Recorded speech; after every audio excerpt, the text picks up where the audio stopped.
Edwin K. Morris, and you are about to embark on the next Pioneer Knowledge Services Because You Need to Know, a digital resource for you to listen to folks share their experience and knowledge around the field of knowledge management and nonprofit work.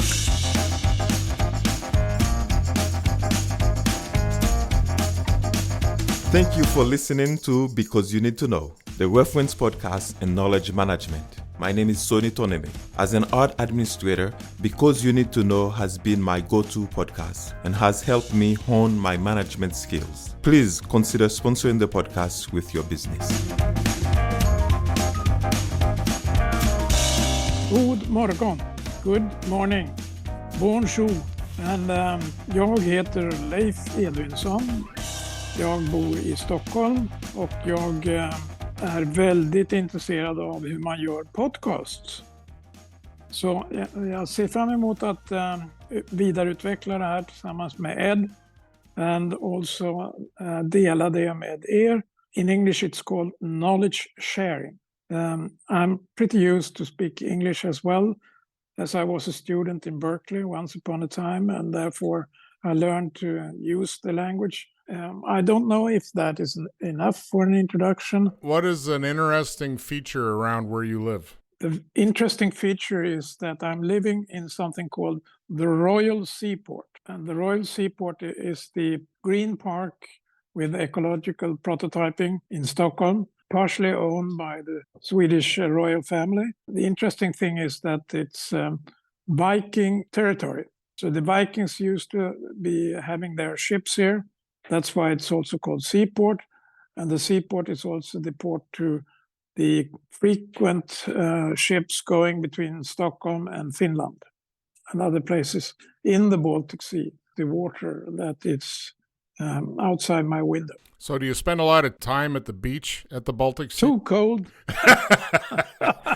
Unless you like really, really cold water. Well, usually It's around 20 degrees or less. It's a good temperature for your beer. I agree. What can you talk about for hours? Intellectual capital. I started to talk about it some 30 years or more. Taxonomy and typology has evolved over time, and I have also evolved over time into retirement. Intellectual capital? Capital. It's the hidden value of your enterprise and society and city and country outside the accounting map. Let's talk about those terms. I know a lot of people get wrapped around definitions of knowledge management, and there are those folks that just go with the concept, look up the definition of knowledge, and then look up the definition of management, and that's knowledge management. Capital, I would have to assume, not looking it up, but capital by itself has to always refer to something monetary, correct? Nope. That is financial capital.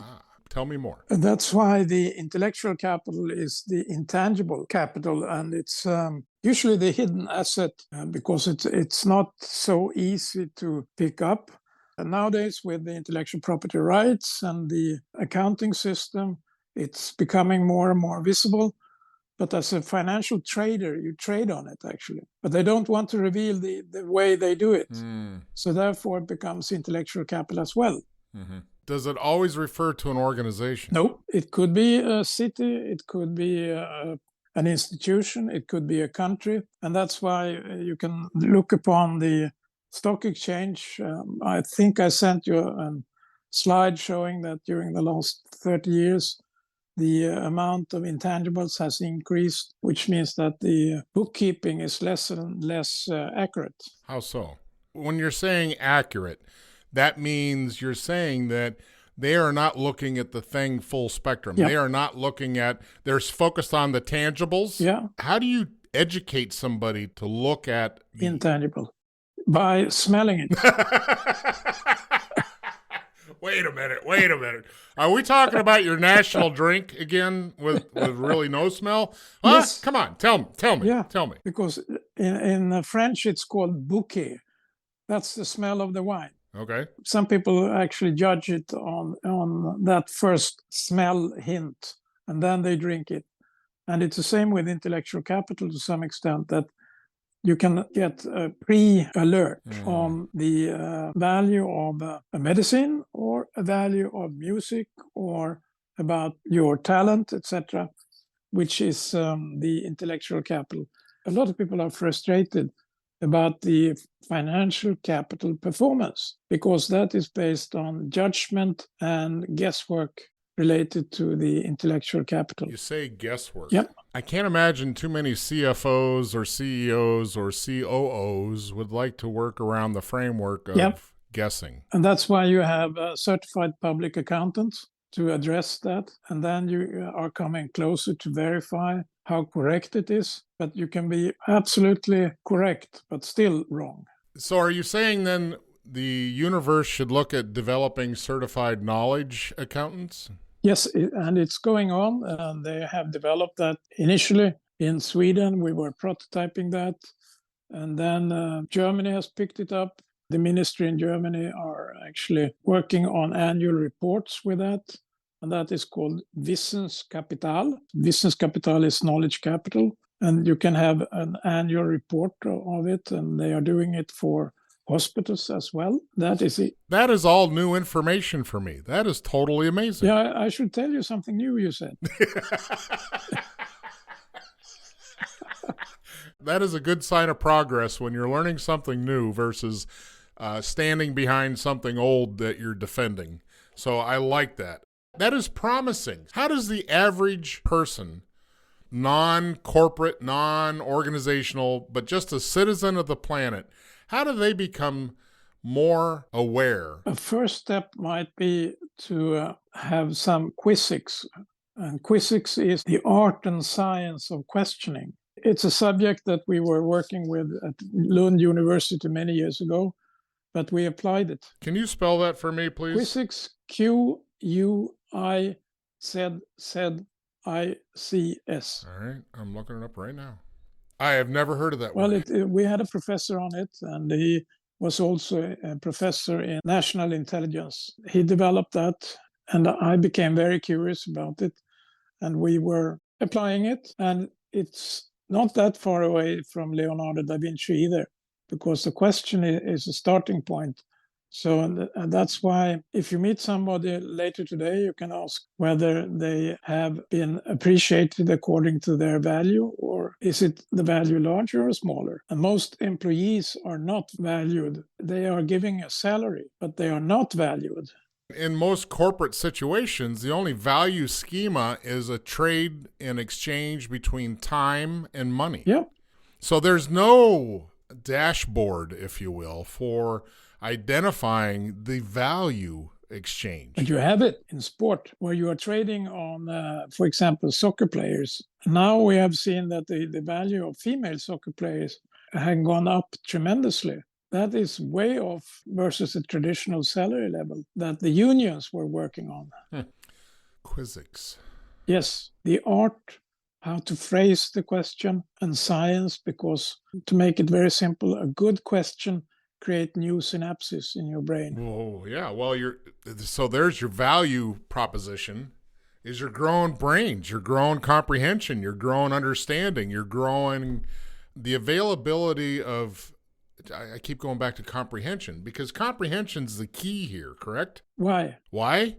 Because in order for understanding to happen in the human framework, comprehension has to be at some level. There has to be a level of proficiency in order to consume, understand, and then take action. Yeah. The fight or flight concept is pretty innate and understood. Rattlesnake run. There are certain elements that are just, you don't have to think, you respond. But responding is not always good. There's a better way, possibly, if there's time for reflection and gaining understanding. And that's why Toyota developed a special approach on quizzics. Toyota applied it in their production line, and they have 5 why questions in a row. So the respondent, I just started the second round. I'm asking you why, and then you give a very good response. And then I could have continued and ask you why, and why, and why. And when you come to why number 5, you have in a few minutes got a tremendous depth in the dialogue. Is it fair to say the Greeks are responsible for that whole idea? No, they are not. I think it's somebody else. I mean, isn't that the Socratic method? That's the one I think most people would think of, is Socrates had this ability to, in a process, to keep asking deeper questions. And that was the aim was to create a shared understanding, I think. And that the oracle in Delphi, he was using that approach.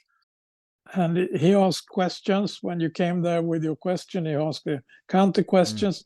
Yeah, exactly.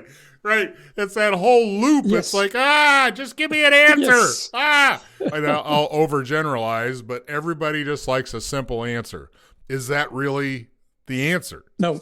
To go to quote, I think it's Occam's razor, which is the idea that maybe the simple answer is the answer, or maybe the first answer was the best answer. And that's why the smell is so important. Tell me, you could sniff it out? The smell hits your brain in 0.8 seconds from the nose to the brain. Okay. Once you have got it there, you usually say, aha. And then you take a sip, and then you say, ah.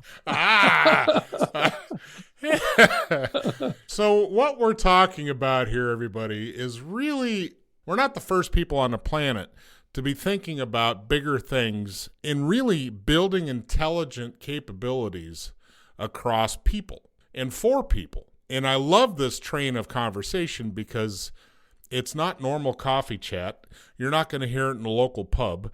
So this is really a focused opportunity here to come away from this conversation with appreciation for things that have happened before and our ability to learn about them in order to share and build synapses in other people. And the methodology that has been applied in the extension of Genchi Genbutsu, which is the name of the Toyota approach, Genchi Genbutsu, but it's the 5 why in a row.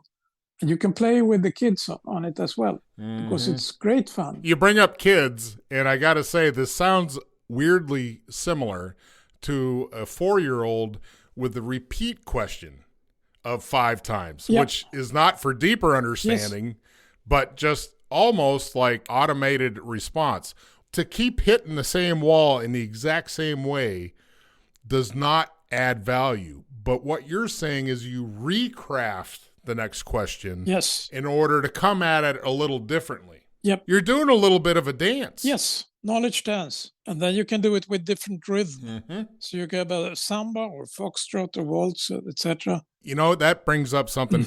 As an old soldier, we were trained, if it's dim light, if it's twilight, and you're trying to see something at the distance, or you see something but you can't tell what it is. It's far enough away. It's enough that you see it, but you don't know what it is. The method that we were trained with was that you use your eyes and then you look around it and you add information by the peripheral vision.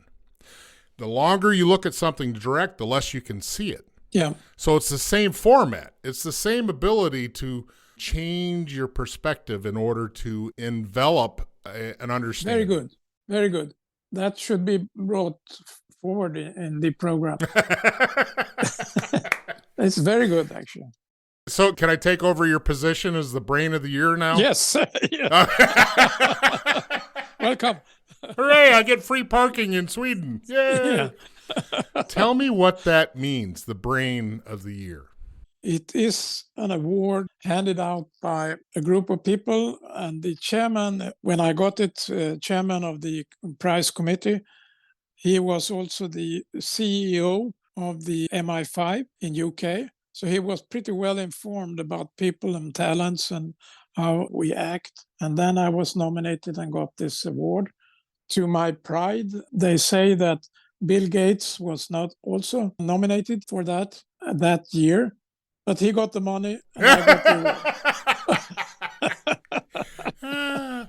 Now his ex-wife has the money. Yes. So who's the organization that does it and why did they do it? It was an organization developed by Tony Buzan, who was very much into the knowledge management dimensions. And he developed the mind map system. And British guy, unfortunately, he got ill and died. Very smart, very, very smart, actually. I was very happy to get to know him, and then he thought I should be nominated. So I was happy to get that, and it changed also my life in a sense that when I got it, I had to hire 2 secretaries to take my phone and all emails coming in every day. That lasted for 2 years. Ooh. Yes. Otherwise, I have drowned. Wow. Can you say that it changed your life? Yes, definitely. For the better, I hope. Yes, I got to know so many nice, intelligent people. Recently, we have also prototyped together with some of them something called Oracy Lab. Oracy. I know that word. I was just taught that word recently. Go ahead. Yeah. Do you have a definition of what oracy means? It's a kind of extension of literacy. Literacy is the words in print and for the reading. And the oracy are the words for communication, non-verbal as well as verbal. But the Oracy Club has the idea to experiment, refine, and test online Oracy Lab. And perhaps it could be something of interest for you to join into. Absolutely. I agree. That sounds perfect, and a joint opportunity for growth. Just so everybody knows, the Merriam-Webster definition of oracy is proficiency in oral expression and comprehension. Yeah. Here again, that you can talk all you want, but unless the listener understands, it really is moot. So if we switch to Swedish or French here, how much will you understand? Yeah, exactly. Yeah. The first known use of that word, what would you guess the year was the first time they recorded the use of oracy? Something like 2,000 years ago or? According to Merriam-Webster, 1965. Wow. I know. That's a recent discovery. It's probably the oracle in Delphi. The etymology is oral, as in literacy. That's all it is. Yeah. It doesn't go any more than that. In my mind, I'm thinking oracle, knowledge, But that's a nice concept, oracle knowledge. That's where the programming profession is failing. How so? They are using zeros and ones. And according to quantum physics, you also know that the biggest potential is in the zero. But if you take traditional math and you multiply 1 with 0, then you get 0. Well, I think it was you that told me 1 + 1 = 11. Yes, exactly. And it's coming from the oracle knowledge, probably. So what's your definition of knowledge management, oh guru and brain of the year? I have no good answer to that question. That is not a good answer. No, it's not enough. You have to ask it again. And ask why. So if you were talking to a 5-year-old, how would you explain knowledge management works? It is the way you know that you know. But what's even more interesting is what you don't know that you don't know. So therefore, you have a number of dimensions of knowledge management. And most of the knowledge management probably emerged when the immigrants were coming to US to work for the Ford and GM. And then they started to develop the schooling system in Boston area. They are still on that track. So therefore, they have librarians to sort out the books in a certain way, programming people. But as we said earlier, what's even more interesting is the smell. What's the smell of knowledge? So we're talking all the dimensions of knowledge. Yes, holistic perspective. And as a human, we have certain elements to consume items and perceive items. And what you're saying is that knowledge should have a smell. It has a smell, but you can also turn it into a big business like they do in the French perfume industry. They have big laboratories for it in the south of France and in UK. Well, wouldn't the reason they exist is for making money? Probably. They want to be on top of the question, what's a good smell? What's a good smell? What are people going to buy? Yeah. What are people going to like? So here again, we're going back to the consumer. The consumer, the consumer, the consumer. So in an organization, Who should represent the consumer in an organization's knowledge? Usually it is the customer. And that's why you have do-it-yourself dimensions of it. And you supply the components for them to grow. And that's why the value of a knowledge organization is the derivative as a multiplier. Tell me more about that. It means that you can actually take a good book and then you can do something with it, and you can also cook it and you can burn it, etc. But the point is that you take a step forward with it and take many more steps. And that's the multiplier function. The multiplier function is a kind of derivative where you are escalating the curve. But the derivative itself hinges upon one's creativity to see different uses. Yes. So here again, we go back to the human framework as the source and diviner of derivative options. Now, I'm sure there's an AI out there that can do that for you. Great.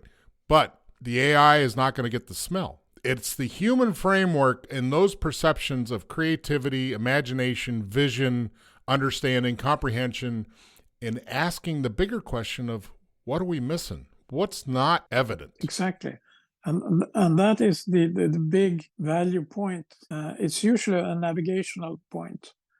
And when you combine the signals, you got the picture. That comprehension again. Understanding, comprehension. Yep.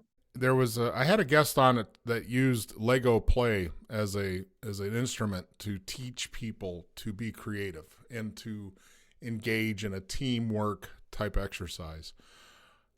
How valuable is it to you to have this level of play as a human instrument to all these things we've just talked about? Extremely important. So that's why we were building Scandia Future Center as a kind of laboratory to explore what we don't know that we don't know. And for doing that, you have to reduce the fear, among others. And what we were then playing with was the smell of going into the Future Center. And when you went into the Future Center, you were greeted by the smell of freshly baked bread. Wow. I like that. Precisely. And you immediately reacted. I did. Yes. It took me back to probably 12 years old and mom baking bread in the house. You know, it's like, wow, what a feeling. Yes. What a feeling is tied to that. Well, nowadays it's closed down, but you can go to Tokyo. And Japan has around 50 of them. Isn't it funny how things evolve sporadically? It seems sporadically by region, society, certain parameters. But it's almost like there's a river of consciousness that connects the planet. Yes. It kind of pops up over here, and then they quit doing it, but it's over there or simultaneous. And it's just remarkable as we discover and understand more of what we don't understand or comprehend. That's why you can have a conversation with the 5-year-old and ask, what is it that you don't know? And schooling is only providing a small fraction of that. Fraction, yeah. I studied with a Native American probably 10, 15 years ago, and he referred to me as a seeker. So in his vocabulary and understanding, that meant someone who is always asking questions, trying to gain more insight and understanding of what they don't know. And I want to leave the listeners with that idea that if you spend 80% of your time constituting what you do know, you're missing a lot of opportunity. I had a team of seekers in Scandia, and their team of seekers was also called Future Teams, because they were searching for the question of tomorrow, not the answers of tomorrow. Mm-hmm. We're sending them around the world to pick up signals. And then we were putting that together to some conversation in the executive board. And it was very, very interesting experiment. What was their findings? The seekers had the signals. The perceptors of the signals were confused.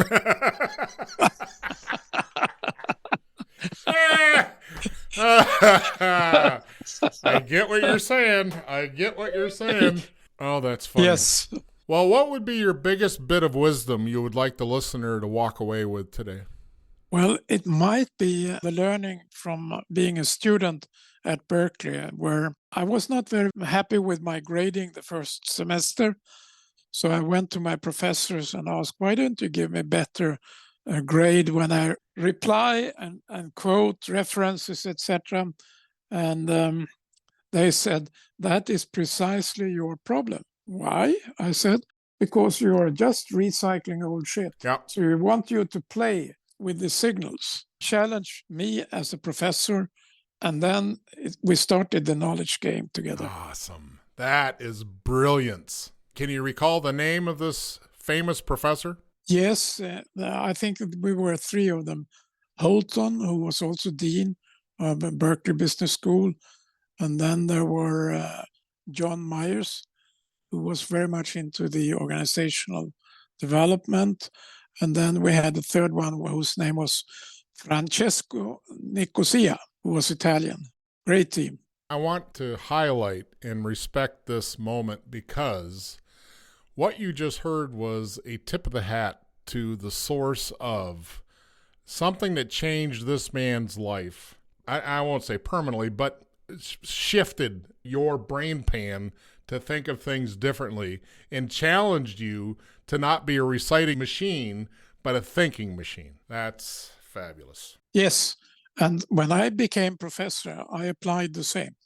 My students were very, very happy with not focusing on the recycling, but on the quest and signals and seeking. Well, I challenge everybody to go out and be a good seeker and look for your own signals and process them accordingly. Very good.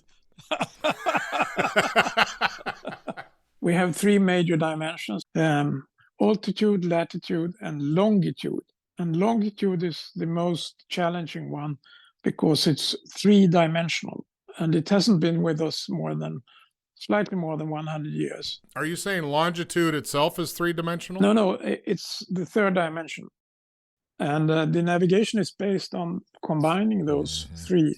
So space navigation is based on the discovery of the longitude, which goes back to late 1900 when the British Navy was developing the concept. Can you give me a definition of what they defined? It was coming from the traditional military and Navy was trying to use the old metrics, but then they realized that they couldn't return to the old spot by only having that. And that was referred to as the longitude problem. And the longitude problem was solved by a watchmaker. And the watchmaker discovered that the best way to measure it is time, because the Earth is rotating. Well, that, and we went from flat Earth to round Earth at some point. Yes, and the longitude is therefore the most important dimension in navigation. And the award went to the watchmaker, and then political fight started, and it took somewhere around 50 years for the European people to agree upon the node for the Greenwich Middle Time. If you look into the Greenwich Middle Time, it's in UK, and the political fight was, should it be in France, Poland, Italy, etc. And then the British Navy was somewhat stronger at that time, so they got it. It's interesting, as I'm looking this up, the source is timeandnavigation.si.edu. And it starts with longitude problem, cash for creativity. So this is an interesting thing. Yeah. Finding longitude at sea became urgent when European states competed for overseas empires and maritime trade. Yep. Starting in the late 1500s, Europe's major seafaring nations, Spain, the Netherlands, Portugal, Venetian Republic, England, and France, offered vast amounts of money to anyone who could solve the longitude problem. These empires or entrepreneurs put out a cash prize to say, hey, somebody figure this out so we can do this better. Yeah. Is that always going to be the motivation for change, do you think? No, I think it's going to be something else. And that's what we have to smell. We're looking for the next thing, because cash is not the motivator for all, for sure. No.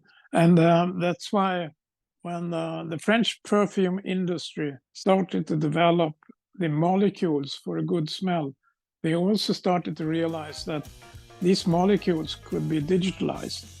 So just around the corner is probably digital perfume. Well, thank you, my friend. It's been an explorative journey. Yes, more to come. Stay tuned. More to come.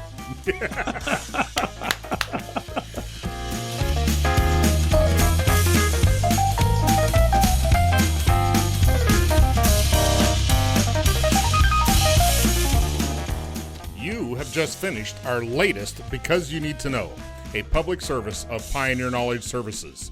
Please join us on LinkedIn and find us at pioneer-ks.org.